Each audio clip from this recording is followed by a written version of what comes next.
Hey neighbors, it's the Pulse. Today is May 1st, right? Yeah, it's not the something second like yet. that, right? Close enough. It is Wednesday, May 1st, my favorite holidays. Well, I'm not a big partier anymore, but in college, Cinco de Mayo was my favorite holiday by far. Okay, I thought you were going to talk about race weekend coming up. Oh, that too. That's what the Instagram post was I was making when you were coming. Gotcha. Race weekend's also my favorite weekend, I guess, but favorite, party holiday is by far Cinco de Mayo. I've never been in the race. Really? Yeah. I'd invite you, but we buy our tickets so early. Really? Yeah. I didn't realize how much of a big deal it was until senior year of college when everyone was going. I was like, what am I missing here? Because I didn't grow up here. Yeah. I grew up in Columbus, Ohio. So coming here, I had no idea how big of a weekend it was, but I wasn't ever really into it either. I'm not a big race fan or anything, but we went senior year of college, me and my friends, 12 of us, and we just go every year. Yeah, that's awesome. Yeah, there's isn't it 300,000 people or something? Yeah, I don't know. It's so massive. The first year we went though, it was right after COVID, and it was the first major sporting event. Okay. After COVID, where fans were allowed in attendance in big numbers. Yeah. It still wasn't all. I think it was half capacity, but the place felt empty. It was so awesome to be honest. That's now awesome. it's packed. You have to get there early. You're gonna bump into sweaty, wet, drunken men the whole way there. Yeah. It's gross, but it is such a great time. Man, what's the day before? It's carb day before? Or a couple days before. What is that?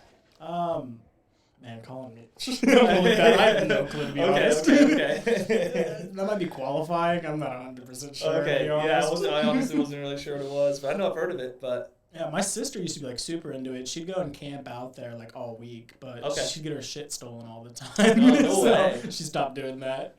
Camping out for a week? Yeah. People do that? Yeah. Oh man. Yeah, it's just a good time. Everybody goes there and just enjoys the race and the culture of it. Yeah, it's a big party. Yeah, I've never that's been what to it sounds like. Never been to the Snake Pit or anything, but the race is always fun. Beers aren't expensive like a Pacers game or anything, but they're still expensive. Yeah. Well, you bring your beers, actually. Oh, that's nice. Yeah, you bring a big cooler, but if you run out, you got to go buy beers. But yeah, you got to walk around this huge racetrack. You got to really pay attention to where you park and where your entrance is. Otherwise, you're going to be walking from the south side all the way to the north side with your cooler. And it's no fun. It doesn't sound too fun, but yeah, it sounds like a good time. Yeah, we get the same seats every year. I want to do a tent for Roots or Matter someday there because people have their tents and stuff outside and just talk to the community. I'm gonna do that like a sponsorship type of thing, or is it what is it exactly? Yeah, I don't know if you have to buy a spot. I'm sure you do. Rent one or whatever. I don't know. Just rent a spot, set up a tent, and advertise. That's awesome, man. You give away something free, some free burgers or dogs or something. People are gonna start a party real quick. Everyone's gonna be lined up, man. Start a party real quick, man. Yeah, I wonder who Roots Realty is, right? Well, we already got our intro going and everything. Thanks for coming again. If you guys aren't aware, we had Eli on when we were still doing virtual and didn't have a home for our podcast. His episode, unfortunately, my audio worked fine, but his audio did not save. So we weren't able to publish that episode. We're back here doing it again. Eli's pretty connected with the realtors on our team, so that's how I got to know you. And I know you as a flipper. I know right now you've got three of them, new builds? Yeah, so it's me and two buddies picked them up. Didn't have long to close on them, so picked up one of them myself, and my two buddies picked up the other ones. We had a week to close on them, so. Yeah. Yeah. Have you sold any of those yet? New builds? Yeah. No. So we're just finishing them up. I picked them up 90% complete. Mm-hmm. Just needed HVAC, a little bit of landscaping, and a furnace. And someone stole the masts in the back, the electrical masts. So those had to be re-put up. Jesus. You can't put a cage around those. I know. And they're not cheap. So we have cameras up now, but it's more of just a deterrent. If someone wants to steal it, someone's going to steal it. So. Yeah. Well, I was glad some of my tenants had cameras up. It's on the east side, I get it. But somebody was just dumping trash in their property all the time, and they're getting notices for it. Oh my gosh! Trying to blame it on them, they don't have 16 tires. These aren't theirs. So we had a property over on the old south side, and dump trash behind it all the time. Once a week you come back and there's just a huge pile of trash. We had a camera up and they just took the camera and hit it down and took it. What are you really supposed to do about it? So, yeah, that's tough. It is what it is. It was kind of nice and secluded in the back, so they just drove in the back alley and dumped it in our driveway back there. So It sucks. People, I mean, I know so many people do it too. I was one time I do junk removal for property management. It's a service I offer. Okay. And I was doing it, and this client had a plumber or something over there doing work. He saw me putting all this trash into the back of my truck, and he's like, "What the hell are you doing? Just go throw that in somebody's alley." I was like, "No, Oh my no, wait. That's not how you work. It's $50, like max. Yeah, that's crazy. Just get rid of it." And you never know. There's all types of people in Indianapolis. You do have definitely some contractors out there that are crazy, Shady stuff. And, yeah, crazy stuff. You got to vet your contractors well. Do you have a crew under you now? Do you have a maintenance and contractor crew? We have a couple guys that work for us, like full time, and we got some subs and stuff. And then we have a main contractor that kind of does a lot of our organization and stuff, which is a big help for us. Yeah. Yeah, we're not at the point where we can have keep someone busy full time. Yeah. But yeah, trying to get there. Yeah, I'm looking to. I'm in the same spot. I don't think I'm like big enough. I manage 25 properties now, Okay. But we're getting really close to that point where we're gonna need to in-house maintenance. And I'm gonna shout out Off Leash here. Yeah. They opened up and started like a handyman service for property managers, and it's been great. My only complaint is one, the communication. It's not really like their fault. Like, it's hard to communicate when you touch up with tenants when you got to schedule and always let me know. That's hard. I get that. Yeah. But then the hard thing is I know they've got so many other projects and I'm never their priority. Right. So it's like stuff gets scheduled and it gets pushed back and it's like, you guys, they do great work and I wish I could just like put them on retainer or something. Yeah.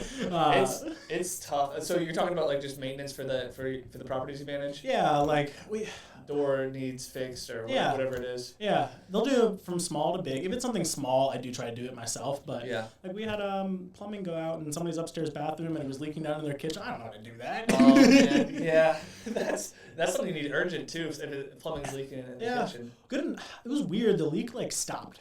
It was weird. Okay. They stopped using the bathroom quite as much, and then the leak was it was still there, but very minuscule. So it was okay waiting for a couple of weeks. But that was a situation where I really wished I had like a maintenance guy that I had on payroll. Just go over there tomorrow, get this checked out. Yeah, it's hard to find someone reliable, like you said, that'll show up the next day or that day to go and take care of stuff like that. Give them paid. This is the hard part. Yeah. I've been it is like a flaw of myself. Like and we're looking on it. I set up my maintenance like pretty cheap, because I knew I was the one doing it, and it was a competitive advantage for me.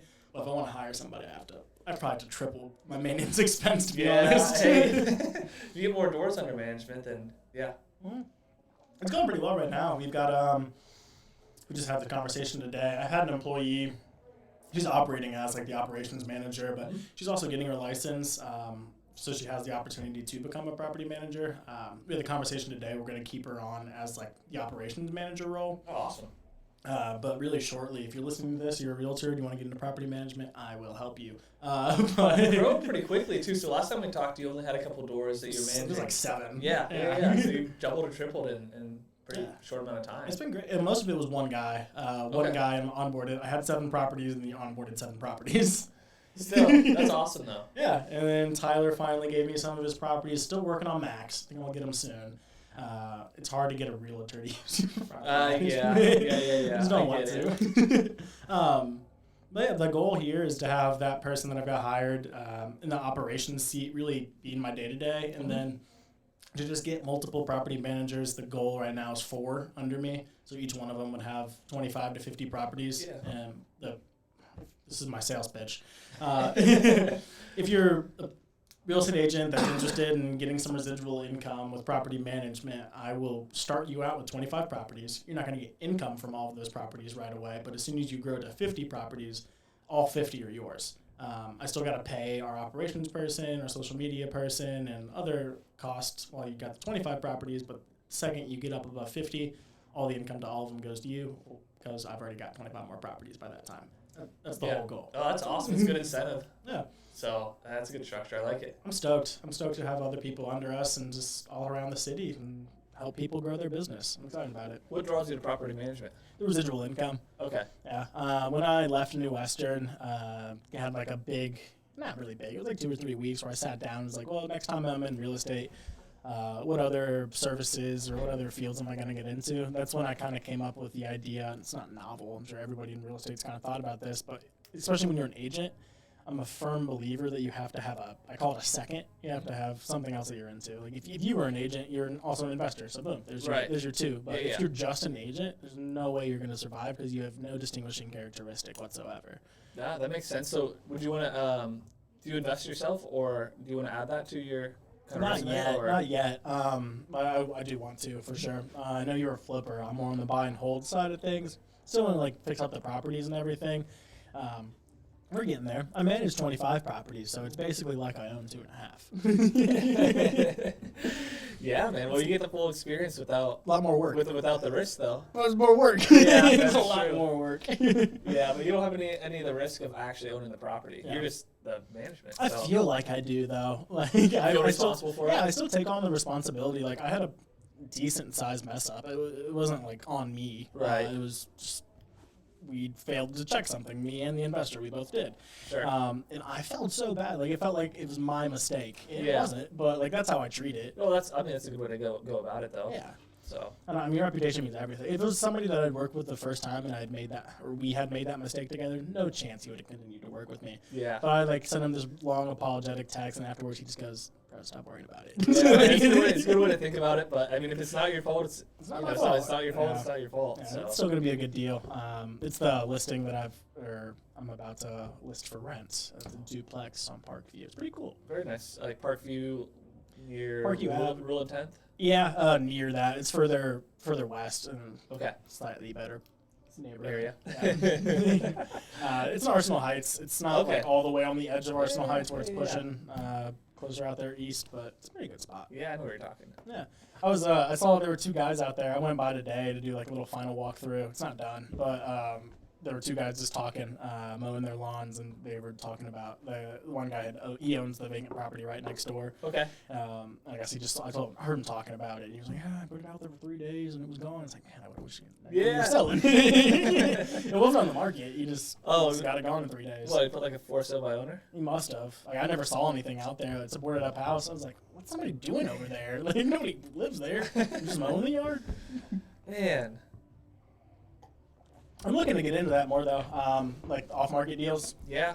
Finding them because they're everywhere. It's just time-consuming. It's time-consuming, and it's a whole new business. Mm-hmm. So, at least from my experience, if you start doing cold calling, direct mail, that type of stuff, it's like a whole new facet to your business. Do you have VAs for that stuff? Yeah, but I don't do it anymore. Okay. That's how I started. I was calling, and then I had VAs calling and stuff. Mm-hmm. Stopped it, and then we tried to kind of start it maybe either early this year or late last year. And we didn't really put our full attention to it. It's kind of like went through the motions on it, and it did not work. That's fine. It's not going to pay off if you go through the motions. No. It needed way more attention than we were giving it. So stop that, and would like to, pick it up at some point. But right now is not the time. Yeah.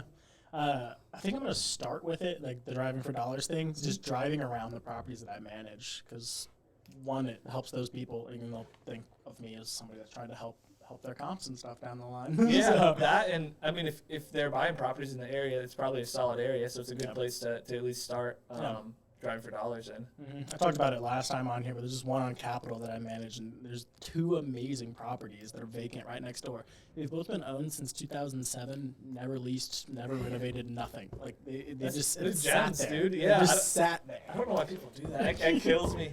It's the equity they've gotten. It's not. It's a vacant property that needs work. Like it's you probably made $40K in the 10 years that you've been holding it. It's not worth it. So, one of the things that we were thinking about doing was taking some of our marketing, because we don't do a ton of marketing. We want to start doing a little bit more, and taking the properties that we buy and maybe pulling like the neighborhood, skip tracing the neighborhood, and either mailing, calling, texting that area, because it gives us a little bit of legitimacy, because we have bought a property in that neighborhood, so we could say, hey, we bought the property at X, Y, and Z street. Would you either be interested in selling or offering a referral fee if they have someone else? And then we know that it's a good area that we're marketing in because we bought the property there. Yeah, so it's an area we want to keep buying in. So. Yeah, there's no reason to reinvent the wheel. If you already bought somewhere, you should keep farming that area. You can go into other markets and other neighborhoods, but if you are somewhere, you should continue to improve that area. Yeah, you know the neighbors or whatever. Maybe hey, so-and-so's looking to sell, blah, blah, blah, gives you their contact information or whatever, and you throw them, $1,000 referral fee. Yeah. Perfect. I remember, I don't remember what episode it was or anything of Bigger Pockets, but they had this one guy on once, and his strategy, I've still not heard of anybody that does this. It might be something you're not really holding, but maybe in the future. What he does is he buys 5 properties in an area. You remember this? I did. I watched this. It was a while ago. Yeah, it was a long time ago. He buys 5 properties, fixes them all up super, super nice, and only sells one of them. And then he keeps the other 4, but that comp is there for 2 or 3 years, or when he refinances to be able to get all the money. Like, that's such a good idea. Yeah, it's awesome. Make your own comps. Yeah, it's smart. It's definitely smart. No, I'm excited about getting into investing as well. And this is actually going to be the first drop on the podcast. Had a little bit of a switch up in life recently. Oh, really? Yeah. We went to Sarah, I'm so sorry if you're not okay with me sharing this yet. I'm having a baby. Oh, congratulations, Yeah. Man. So That's awesome. Switches up the investing timeline a little bit. Oh, let's go. But I'm super excited about it. It wasn't what we were expecting currently, but we're so thrilled about it. I can't wait. Congrats, man. That's Thank you. awesome. Thank you. That's Hope a big it's girl. step. Yeah. I'm just excited about having somebody along with me on the ride, and I'm doing real estate. Yeah, that's awesome, man. Show these kids these houses. That's a big step. Yeah, definitely going to switch up the timeline a little bit. I wanted to get an investment property by the end of the year, but now it's looking more so like we need to buy our primary residence by the end of the year. Priorities you need to take care of. It's the business you need to take care of before. Yeah, it'll probably be a little bit after that. We're looking at buying my parents' house. Yeah. They bought it for 180, and they got 180 on their loan. They've refinanced a couple times. It's perfect. Gym in Zionsville. Girlfriend works in Zionsville. Zionsville's awesome, man. Yeah, I mean they made like, what's the math? Yeah, I think they've appreciated at 5 to 6% where they're at. So they bought it for 180. Yeah, $10,000 a year in the first year, and it just keeps going up from there. That's awesome. They don't even understand that either. They just know something's happening. They just pay their mortgage. They have a house in Zionsville, and their monthly payment's $1,100. They could rent the house for $2,600 to $3,200. Man, they could kill it. They could be making what they pay. Yeah, they could. Man, someday. That's awesome. So did you grow up here? Yeah, I grew up in Zionsville and had family in Indy. Okay. So decently familiar with the area. Trying to get back into the Indiana roots. I mean, I went to Butler, so that's where I started experimenting again with Indy. When did you graduate? Butler was 2022. And then I went to Wake Forest for a year after that. Oh, what did you do in Wake Forest, or what did you study at Wake Forest? Yeah, it was business management. It was like the first year of an MBA. Okay, and then you were done after that? Well, no. It's a program, and they incentivize you to come back for your MBA, so I can go back and get my MBA in a year rather than 2 years. Okay. So I probably will do that. God, my voice keeps cracking. Ever since I found out I was going to be a dad, my voice just cracks all the time. It sucks. But within the next 5 years, I'll go back and there's a hybrid option. Okay. So you have to go in person to Wake Forest once a month, but then all the other coursework's online. I don't think I want to do it all online because then you don't like. An MBA is about your peers. It's about networking. Sure. If you don't go in person, there's no use of getting an MBA. Sure. So the hybrid option I think would be pretty cool. Yeah, that's awesome. Yeah. I don't think I need an MBA. I was going to say, were you planning on using it, or are you going to still continue with real estate, or what's the plan? I don't think I necessarily need it. I would just love to be further distinguished in the Wake Forest community. That's kind of how I look at it. I think Wake Forest is a great community to be a part of. Getting an MBA there would just give me a lot more resources if we're bringing in more investors to the company that aren't the actual owners. Getting that flow and pipeline. Yeah. It's kind of how I see getting an MBA for me. Okay, yeah, that makes sense, especially if it's only it's a year. It's a year. So. It's a year in Winston-Salem. It's a great spot. Yeah. It's a great area. I drove through, but I've never been. It's interesting. I didn't like it at first. I think I would have liked it a lot more if I wasn't there for just a year. Yeah. Because I didn't want to make connections, because then I wouldn't have wanted to leave. The only connection I made is I started jiu-jitsu while I was there. That's cool. And it was hard to leave. I loved those guys by the time I left. But just a new family was here, and honestly, Indiana is just a great spot to start a business. Yeah. You got business-friendly laws, decent taxes, and everything's affordable. I was going to say, expenses are cheap. Everything's affordable. Yeah. It does suck when we're buying things that everybody buys nationally, like subscriptions and stuff, because that's not adjusted for our location. Sure. But your materials and your labor, Housing, I'm sure, is so much cheaper. Everything, yeah. It's a lot cheaper than pretty much anywhere else. So, and we're growing a lot too, so it's a good opportunity. What do you think about Indianapolis long term? Are you going to be here for a while? I'll be here for a while. So like I said, I moved here from Columbus, Ohio. Yeah. Pretty similar. I think Columbus is probably a little more developed than Indy, but Indy's growing awfully quick. So yeah, I'll be here for a while. Pretty bullish on Indy. So I like Indy a lot, man. I like it a lot. And a lot of the towns outside are growing a ton. So like you said, Zionsville, we just picked up one we're going to pick up one in Morrisville, Plainfield, those areas, just finishing up one in Greenfield. So yeah, outside markets are doing well too. I mean, those houses, you're making a lot just by holding it and flipping it. You're making a good amount of appreciation just holding the property. By the time you sell it, the property has probably grown 5-10K. Yeah. So open out your numbers when you're working in the suburbs like that. We the one in Greenfield, we were originally thinking it was going to sell for like $215. We're thinking like $240 now. Yeah. We had a couple nice comps sell for us, work in our favor. So fingers crossed we get that listed Friday. I've had a couple situations like that where like we're under contract on a deal and we've got our ARV established, but then by the time the project's done, like you're very pleasantly surprised. Yeah, you're like, I think that's why people run their comp. Like you'd be very dumb to run your comps estimating future growth. But yeah, I would not plan on it. Well, I guess it depends on how long term you're holding. If you want to bet on appreciation, I mean, it might be the place to do that. But yeah, you can't run your. I mean, if you're holding a long term, then you're looking at the rent rates anyway. Everything else is just bonus. That's the way I look at holding. If you refi and everything, it's just bonus. You're trying to just make it work on the numbers with the rental, in my opinion. Yeah, I mean, I guess it probably depends on what you're looking for, either cash flow or appreciation, or try to find some balance of both. And I think Indy has a decent balance of both. Yeah. So. I told you the music was going to start. Yeah, you did. They're probably doing their sound checks right now. Yeah, you're not lying. Well, one day we'll have our own podcast studio. Once I get my primary residence, I'll pimp out the garage. Hey, man, that'll be awesome. That'll be awesome. I'm excited about that because then we can have visuals. There can be like a TV here. We can be pulling up graphs. You should get like the smartboard things that you can this is write like on and stuff. My spot. Like other people be using it and abusing it. I'd be scared. Yeah, I would do that. But at your home place, at your home. Yeah.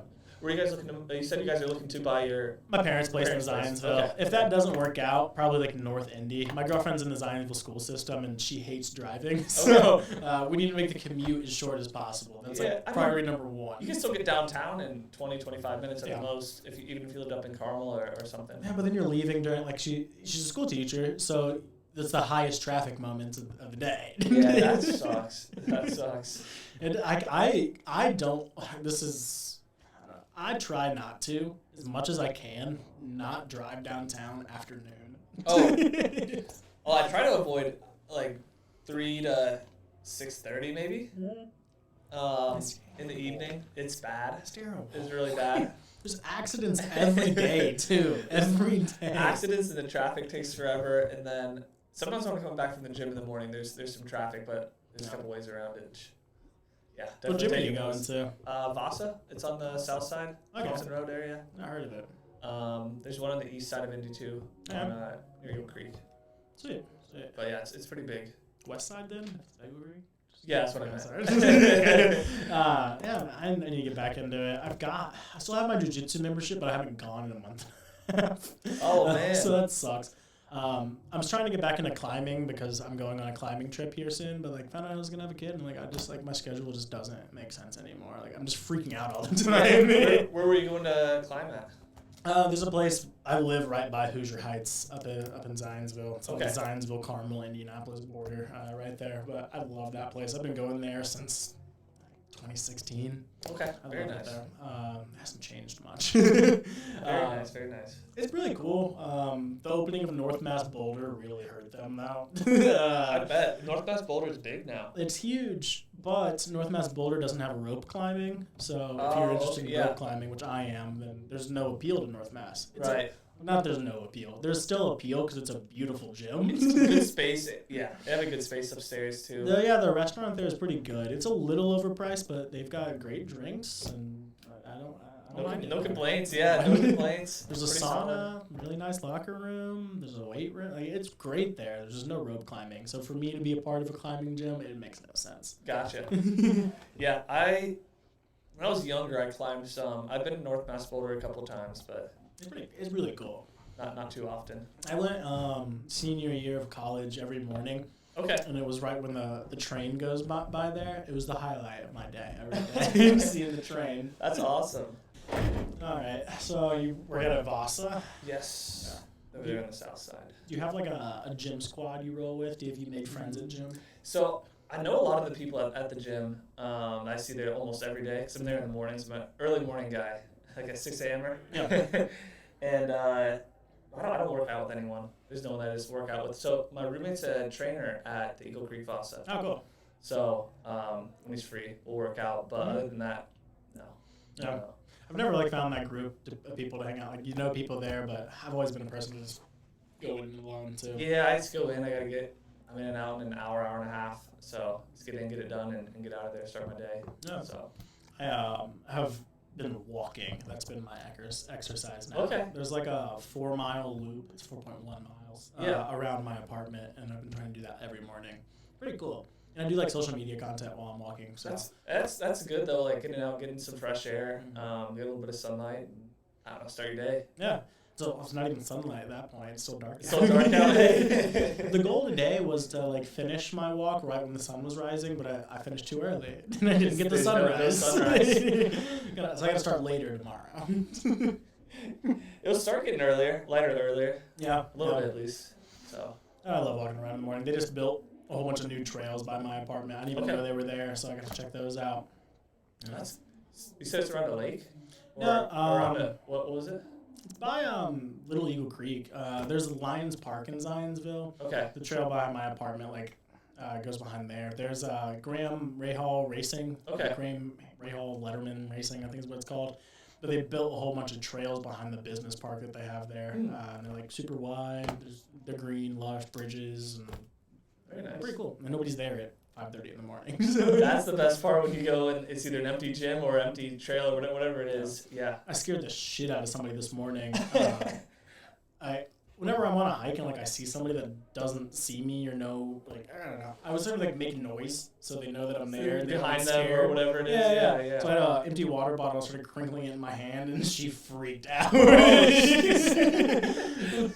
just wanted to make sure that you knew I was there. She thought you were sneaking up on her or something. Exact opposite. Yeah, the opposite. I do the same thing when I'm hiking through like the woods. I was trying to make noise so bears don't run up on you. Oh, really? Yeah? Yeah. Right. Makes sense. So I was in West Virginia on a little small hiking trip not too long ago, so that was pretty neat. That's where I came up with the strategy. It was not in West Virginia, but in North Carolina. I was walking on this trail. It was Mount Mitchell. And as I was climbing it, I saw, it was still snowy out, and I saw bear prints all the way up. So I was making noise every 15 seconds. There were little black bears out there. I'm not scared of them, but I still didn't want to run across a bear that didn't know I was there. No, it's probably not a good idea. No, it's not. That's probably not a good idea. I've never seen any, like, I have, actually. I've seen big game once. We saw a mountain lion out in, I think it was Washington. Didn't even really see it. We heard it, and then we heard it run away. Gotcha. That was perfect. Pretty well traveled then? Yeah, camping-wise, out west. I don't even like camp in Indiana. Oh, really? Like people ask me, you been to Brown County? I've been there once. No. I've been there once. Like if I'm going camping, I want to go on a trip. I don't want to drive 45 minutes and set up my tent. Yeah, no, I get you. It's not for me.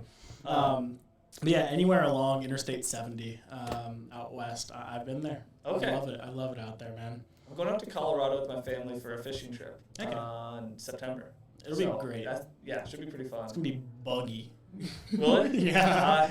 Yeah, I can assume so. Yeah, when you're driving out there, like, start of fall, like, you have to stop and clean off your windshield wiper every hour. Oh, man. Your windshield. It's bad. I'm excited. It should be a fun time. I'm going out next July. We're going to the Grand Canyon for the 4th of July. Oh, that'll be cool. Yeah. Family, friends? Just my girlfriend. She's never been out there. Okay. So There's this, I'm blowing up my spot. I know nobody listens to this podcast anyway. But there's a spot on the Grand Canyon called Locust Point, and it is the most beautiful camping spot. You get to camp on the rim of the Grand Canyon. Wow. And it's facing west, so you get to see the sunset too. Yeah. When I camped there was a thunderstorm that was going through the Grand Canyon, but everywhere above the Grand Canyon was fine. So we were getting watch this thunderstorm from clouds were at our eye level, and we were watching them. That's just neat, man. Hit the Grand Canyon. That's a cool experience. Most favorite night of my life. I see mental images of that all the time. That's it was awesome. so perfect. Pictures? Yeah, I'll show you one real quick. I got one up on my Instagram. If you guys want to go look, my personal Instagram is the same as my real estate one without the RE. I slept in that right there, right on the edge. Jeez. That's really cool. See if I don't know if that's kind of on there. That's Locust Point Grand Canyon. If you're just listening, you should hop on and open your phone so you can actually see it. I've heard that people don't put video on their podcasts often. Oh, really? I'm kind of surprised by a lot of people don't. Like I said, I don't know too much, but. If I do get a comment, it's usually that. It's wow, I wasn't expecting a video to come along with this podcast. Oh, really? Yeah. Where do you have your podcast at now? So it's on YouTube and Spotify. And then we post shorts on YouTube, Instagram, and TikTok. They get the most traction on YouTube. Okay, that's interesting. Are you guys posting pretty consistent? You guys had a lot of people in? Yeah. Probably had done 6 or 7 since we filmed ours. I took a month break, so we've been doing every week. We've been putting one out every week. There was a couple weeks where we actually had to post 2 a week because we had to catch up. Oh, okay. But now, this one I'm recording right now, it'll probably go, I don't remember how much we have, but it'll go out in 2 or 3 weeks. Okay. It's perfect timing, so I try not to talk about stuff that's super time sensitive because it won't even be pertinent by the time this episode goes out. Gotcha. Well, race day will be pretty It'll be close. right on time. Right on time. Right on time. We probably timed it up, so. Let's see if I put some questions together. I don't put a whole itinerary, but no problem. if you ever lose thoughts, I know what to talk about. Your first investment, it didn't go great. No, it didn't. I ended up losing $50,000 on my first flip. Learned a ton. Yep. Lost a lot of money, and a lot of lessons came with it. So I ended up buying it right before I left school, my senior year. Bought it with private money. My investor was my business partner at the time, so he invested in. We were 50-50 in the company, or in the project. Yeah. He got a return on his money, and he got 50% of the profit. Well, kind of profit. All the other deals he made money on. Yeah. But I ended up holding it for 11 months. Did a lot of the work myself. Hired out some friends. Bought it when the market was hot. Sold it when the market was cold. Took 11 months to finish. Paid a ton of money in interest. It was a full gut. It was 3,400 square feet. Oh, yeah. That was not getting done in 6 months. No, it wasn't, especially with me doing it. Yeah. It should have been a full gut at least. I halved it a little bit because I didn't know what I was doing. Yeah. I didn't have a scope of work drawn up. I had some contractors help me with the drywall. Did a lot of the electrical work myself. Some of it. That's scary. the main, the panel and stuff was done by actual electrician hooking all that up. I can't do that myself anyway. So you did the outlets? Yeah, I did that. Ran wires and stuff. Oh, wow. So that was a little bit of learning, but did tile work, flooring, everything. So sweet, man. But yeah, ended up losing $50,000 on it. Sold for, was it $367? We thought it was gonna sell for $420-ish. Spent $180 on the rehab. Thought I was gonna spend $90. So yeah, all around that was a pretty shit job. Halfway through, I'm thinking, we're about to make $100,000 here. This is gonna be easy. No. Yeah, it was not that. No. So. Well, let's go complete 180. What's been your best project? We've had a couple pretty solid ones. We've got a couple that we're working on now that I'm pretty excited about. So we have that one on University that I bought. Oh, I forgot you bought that. Yeah. I bought it. It's a full gut. We should be cleared for permits next week. It's in a historic district, so we've bought it in what? February? Early February? Yeah. So right. about 3 months. Haven't done anything to it, paid interest on it. But we bought it for $90. Thinking about $150 140, 150 in rehab, and then should sell for 330, 340 when we're done. Sweet. So numbers are pretty solid. Holding time was a little bit longer, but it's a full gut. So Is it just because of the permits, or? Yeah. We're really not even changing that much in the exterior. We're moving a door, and they wanted us to do all out permits and everything. So Jeez. interior wise, we're getting permits anyway, but that's not really the hurdle. It's the dealing with Irvington, whoever deals with the permit stuff there. I wouldn't be surprised if you get more for that house selling it. Like, there's a lot of people that see that as a very desirable area and will pay a premium. I'm hoping the inside's going to be really nice. The outside, so they wanted us to do, because we told them we were going to replace siding. They wanted wood siding. I said, so I'm going to end up painting the vinyl. Kind of not super happy about, but it kind of is what it is. And then windows, they wanted wood window replacements instead of, I was hoping to get away with like vinyl, just build a grade vinyl windows and then put in all the other properties. So we have to repair all the wood windows, so that's extra expense there too. So inside's going to be nice. A lot of the money's going inside. Are there any like credits or anything you get for restoring a historic property? No. Damn. No. So, that's why we bought it so cheap. I knew it was going to be a long project. This is my first time dealing with a historic district. I knew it was going to be a long project, so we bought it awfully cheap. It was listed at the 160s or 170s. So I love that house. It was hard to sell. I'll tell you that. There's some foundation issues, and I mean, it's going to take the right buyer. We'll take big projects. We'll take small projects. I've got one up in. Actually, talk about this Mooresville one really quick. So we have it under contract. We're supposed to be buying it, and I think it's a little bit of a sleeper. I don't know if people just passed up on it or what. It's a brick ranch. It's 2,600 square foot, 2-car garage. Pictures were really bad online. Wholesaler was doing an ovation, I think, on it, and got it listed. Buying it for 181. Was listed for 195, and then gonna put about maybe 65 into it, and it should be worth 350. Jeez. 370, somewhere in that ballpark. Is it on like a big lot? Half an acre. Okay. That's good for Mooresville. I could throw a rock and hit Mooresville High School.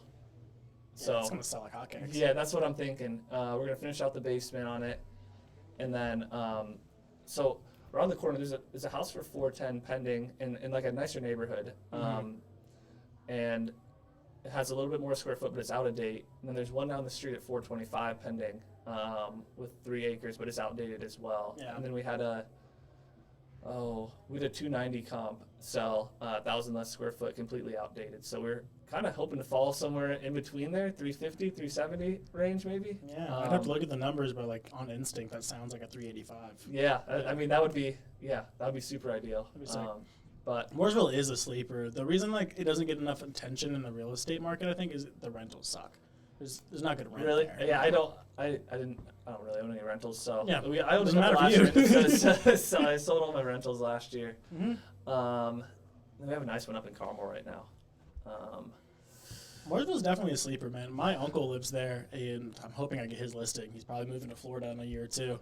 But there's a lot of like old-timey execs that live there. He worked at Duke for 20-some years, and he just got his property with all this land. And there's so many people like that down there. The neighborhood behind us is like super nice. I'm like, wow, this is a lot nicer than I thought Mooresville was gonna be. Like Main Street and stuff. Like that's nothing big. Like it's the same as like Martinsville. Yeah. But you go to like the suburbs there in Mooresville. It's a really great area. I love it. Yeah, was super surprised that we were able to pick that up so cheap.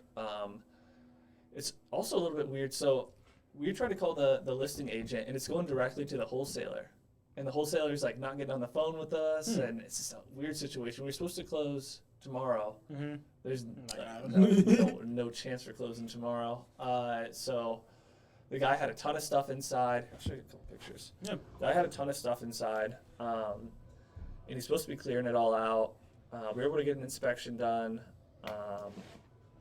but I'm thinking it's going to be a pretty solid deal here.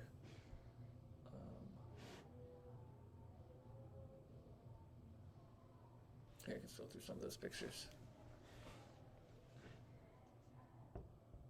Oh, yeah, I'm sure you were able to pick this up really cheap. These pictures suck. Well, those are my pictures. Oh. Those are just my pictures. The condition of the property sucks. There we go. No, they're not the best photos. I just snapped a couple, so I knew what was going on. You can put it in a driveway? What was that? You can put it in a driveway? Yeah, they have a. They were gonna top over what they have there, and then put a turnaround in because we're on kind of a decently busy street. Yeah, everybody loves turnarounds there. Yeah, I'm gonna put a little turnaround in. Yeah, those pictures do suck. I'm always curious about that. Like when I see places that have gravel driveways, is your intuition to just finish it? Depends on where it's at and stuff. Yeah. If it doesn't make sense, am I gonna get the return from whatever I put into it back? I mean, ideally, if it was mine, yeah, absolutely, I'm finishing it.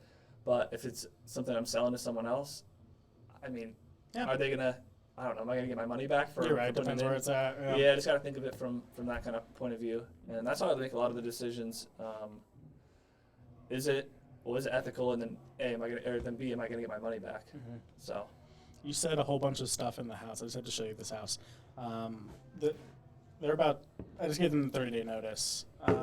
Those are all lawnmowers. Oh my gosh. And I think that's like 25% of what's there now, because this is from like a year or two ago. So he's supposed to be out of there May 10th. It's right by the gas station over there. It's not a terrible area. No, dude, that's crazy. Though. I know the camera can't see, but that's crazy. Yeah. There's probably like in this satellite picture, there's probably 35 to 40 lawnmowers, and it's at least double that now, at least. But is he clearing it? I don't think so, man. I drove by today on purpose because they're supposed to be out of there by the 10th. And I drove by, and there's stuff everywhere. I'm like, well, I'm going to get to sell 200 lawnmowers. That's crazy. Someone's going to come in. I bet someone would come and take it for scrap metal if you posted it on I'm sure I could put it on Facebook Facebook for $500 and be gone in 2 minutes. Yeah, someone's coming to take it. Absolutely. I have no doubt. Yeah, it was weird. I mean, dude hasn't been paying his... So I'll tell the story of this property. I inherited this management. When you're getting started in property management, most of the deals you get, or properties you get, are going to be... There's already a lease in place. I didn't get to pick the tenant. Like, that's just what you have to deal with when you're starting. So that's what this was. I started, and he owed, I don't remember. It was probably like $2,400 is what he still owed in rent. And his rent is only $625. Do the math. That's a few months. Yeah. It's a few months. And he paid me, he tried to pay me several times. So I'll give him efforts there. The issues he had with paying me is he would put, like, my address is the name of the company. That happened once. One time he didn't endorse the check, so I couldn't do anything with it. Right. And the other time, it just wasn't legible. So they couldn't do anything with it. I mean, is he doing it on purpose? He did pay me once. He paid me once in, I think it was 3 separate checks for 2 months' rent. And they were all really random amounts. Maybe he sold a couple lawnmowers. That's what I'm saying. He let a couple lawnmowers go and was able to pay rent. Clearly his lawn mowing repair company or whatever he's doing is not going well. Because I felt bad for him. Like, they got a whole bunch of people over there. And I don't know. You got to pay rent. That's the bottom line. You have to pay rent. That's crazy. So hopefully they're out of there. Gonna probably have to do my first real eviction, unfortunately. We're gonna have to file for eviction on this. It's gonna happen at some point, yeah. So I mean, you might as well get used to the process, right? I'm used to 30-day notices. I've sent tons of 30-day notices, but people pay after they get a 30-day notice. Sure. Most of the time, at least. And I've got one other that's not gonna be an eviction. They're gonna get out of there by the end of the 30-day notice. Okay. But, I mean, it's just never fun. I put it on my story today because I was filling it out. Put it on my story with 30-day notice. Said this is never fun. No, it's not. It's not. No, you feel bad. This one too that I just had to do today is like I like the guy so much. People gotta pay rent, dude. I like him so much, and he's like fixed up the property and stuff. Oh man, it sucks. He's awesome. Yeah, he's awesome. Your investors won't be happy though if he's in there not paying rent, even if the house is fixed up.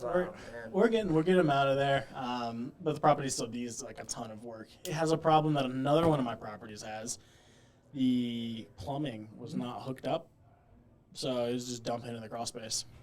Oh man, that's a mess. This one's probably not that bad. It's probably like maybe 2 or 3 months worth. The other one that I've got going on, it could be like 3 or 4 years. Like, these people have stayed there for 6 years, and they've always had problems with their bathroom, but the previous property management never did anything about it. First thing I did, I pride myself on this. I got yelled at, actually, by a tenant because I performance maintenance too quick. He said, they never got here this quick. It's like, what are you doing? My job. My job. But, yeah, we're trying to get that solved for him. Off-leash got there yesterday, and they tore out the tub, and they looked under, and I'm like, oh, God. There's like a solid foot of sewage in the crawl space. Ooh, dude. It's bad. That's like a biohazard. Insurance is going to have to get involved on this. Yeah, that's someone above probably it's going to be a little expensive. Yeah, it's going to be a little expensive, but insurance is hopefully covering it. They were able to replace the tub in the shower. I didn't know this was possible. They replaced it from above because they couldn't get into the crawl space. Okay. They were some miracle. They were able to like finagle in there from above. Like, how do you put a pipe in there if you're putting something above it? I don't get how that worked, but they were able to do it somehow. And at least that's where most of the leaking was coming from. There was literally just a hole in the bottom of their shower. Okay. That was going, and they like would put duct tape over it. They knew something was going on, but they just... Well, yeah. They did say something. Their previous property management just didn't do anything. They probably knew the owner wanted to sell, or if it was a company that owns their own properties, they knew they wanted to sell, and they weren't going to do shit to the property. Yeah. I get what you mean. Yeah, but That's now the shower's fixed, so the plan is to wait a few weeks and let everything dry, and then they'll be able to clean out the rest of it to be able to replace the toilet. They can't replace the toilet from above, they said. They have to get down in the crawl. They will not go down in the crawl with all that sewage. Probably would refuse that one. I don't know if they can go down there. That's gross. Yeah, I don't know what they would do to like remediate all the sewage and stuff. I think it's just cleaning it out. I think they're going to take shovels and shovel it out. Oh, man. I'm pretty sure that's what happens.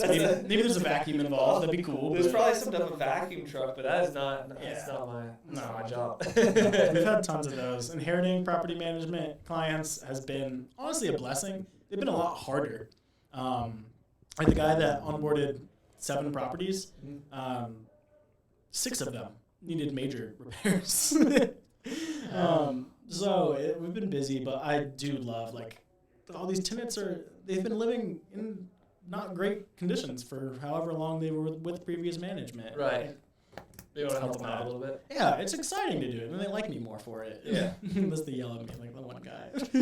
So is your goal to grow, I guess your focus right now, is it on property management or is it on growing your realtor? Yeah, so I think they're pretty symbiotic in the sense that unless my real estate client already has a property manager or like my largest client is a property manager, then yeah, there's no synergies. But I started property management to have that synergy, so I could provide the customer care to somebody past the actual buying of the house. Yeah, so I feel like if you're a realtor, I bet you get just kind of clients as they come. Yeah. So that makes a lot of sense. Yeah, I had my first text message this week where another agent, he's at Properties, and we've never met each other, but he sent me a text, hey, I just sent out your contact information to one of my investor clients. That's perfect. Great. That's perfect. That's what we need. They never called me, but I was like, oh, cool, people are starting so to... some of the referrals are starting. Yeah, people are starting to understand, so that's great. I don't have like a referral system. I need to pay people for referrals. You should have a little something, little some type of motivation. I'll say it unofficially. I'd probably give you $150 for a single family and $100 for a duplex. Maybe the opposite. I don't know. I know that's similar to what Live Indy does. I know they have a referral, but I don't know what I want to do. It makes sense. It helps get people kind of, I don't know. I mean, $100, but like. But it's like it's better than nothing. Right. It's an incentive. It keeps me in your mind. Yeah. You get to go buy a nice bottle of champagne every time we do business together. That's right. So what are the goals, I guess, for throughout the end of the year here? Yeah. We doing a couple of them right now. I'll start with our realtor ones though. The goal there is to transact 3 times a month. I've been averaging about 2, just because I've been focusing way too much on property management. And you're having a kid soon. Yeah, so. I'm having a kid soon. So, Makes sense. it's a little different than my expectations were. But as far as property management, the original goal was 5 a month. Kind of making that goal now. I don't know the best way to phrase it, but the goal now is to have property managers under me with 50 properties. The realistic goal is probably like 2 property managers, so 100 properties. But my company will be like humming and making the money that we're able to I'll be able to invest like my company will be able to invest if we have 200 properties. Right. And we'll be able to like really make moves if we ever get into the 4-figure range. The goal is to have Matter at like 1,200 to 1,600 properties, because what we can do with those resources then is just crazy. We can do a lot more for our tenants if we scaled that much. We can just a lot more we can provide for them. We can offer home security, in-house lawn care, in-house cleaning, all that stuff. All of that, and then you can take that money and invest it yourself. No properties. Yeah. And grow that way too. Yeah. Would you manage your own properties? Yeah. Yeah. Yeah. Yeah. 100%. What I really want, not what I really want to start doing, but something I do really want. God, I can't stop getting away from saying really want to. Something I want to do is get into the Airbnb market with management. A couple of different reasons for why, but primarily I think it's a little more lucrative, one, and two, I think a little more, it's a space where I think I could build relationships more so than long-term rentals, because stuff's happening more often. You're in communication with people a little bit probably more often. A lot more often. Yeah, more in and out. Yeah, and then if I were to ever start a lawn care company or a cleaning company, then Airbnbs are going to service those companies very well. Even if I have like 10 Airbnbs, I could probably support a cleaning company. Yeah, it might even be easier if you had someone that was cleaning for you and they were small, taking them in, instead of trying to start a new company. If you have someone that you really like, then you can just some type of joint venture partnership with them would be. Yeah, where I always struggle with that is like, one, am I going to be priority? Especially with Airbnbs, you have to, like, it has to get clean the day that it's supposed to get clean. When it's scheduled, it has to. Yeah. And then two, like, the retention of the income. I used to get kind of weary. It's like, well, if I owned it, I would just always know that I'm not getting screwed over, one, and two, that I'm getting paid.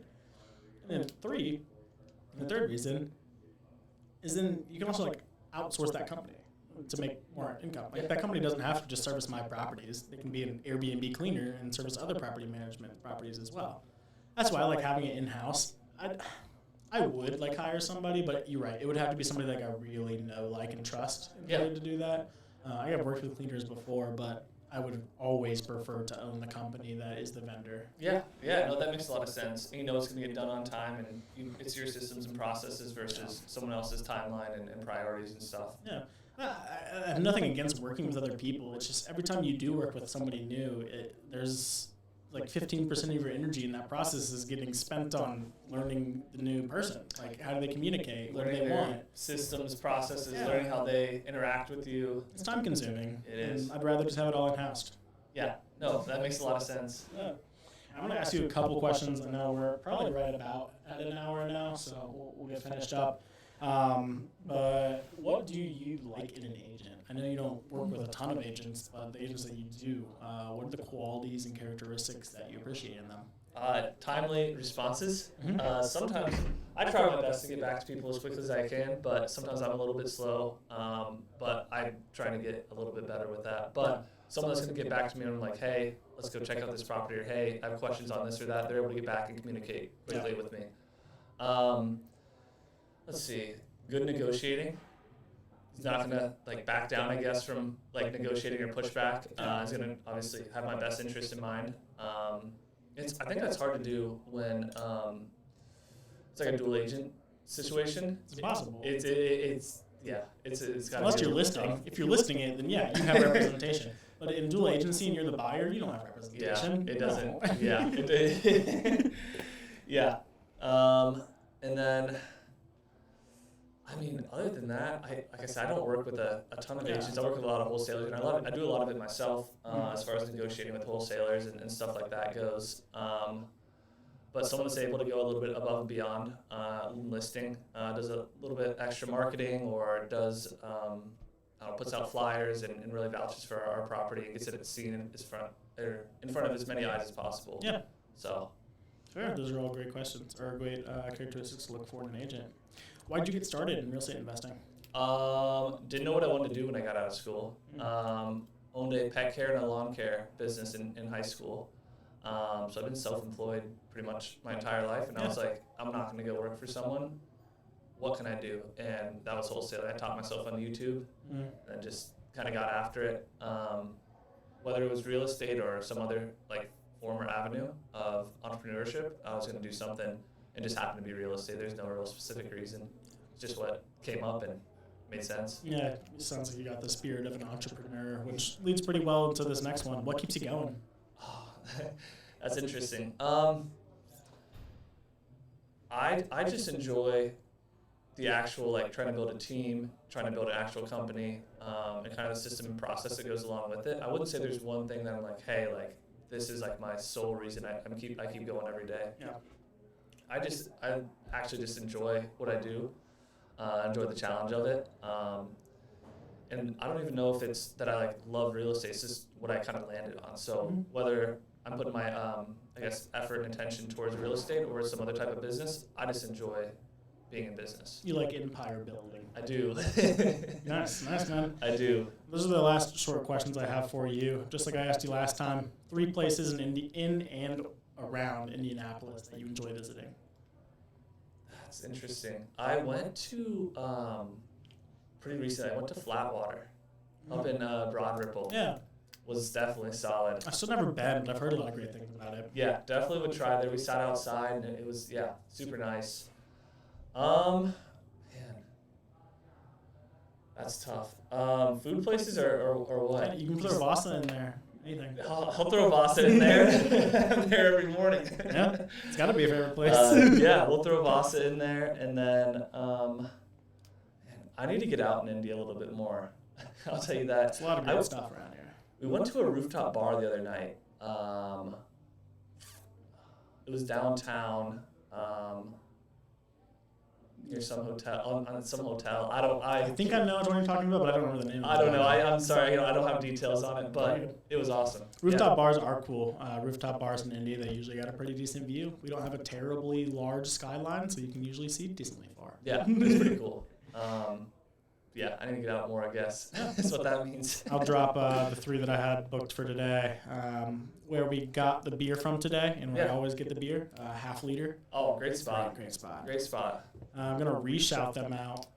This will get posted after I do it, but we're doing trivia videos for social media, and we're doing this week at Naptown Thrift. Oh, let's go. Hopefully I've heard of it. It's great. Never been. It's owned by a Butler alum. He's also a rapper. Okay. Not huge or anything, but he makes pretty good music, and he's just all about the community and 90s fashion. He's a great guy. Nice. And then lastly, Canal Bistro. Haven't been there recently, but if I ever do like have a brunch meeting or anything, or something to celebrate, I go to Canal Bistro. That's awesome. Oh, Fat Dan's Deli. Ooh, Sub that in for my third. That's Fat Dan's is great.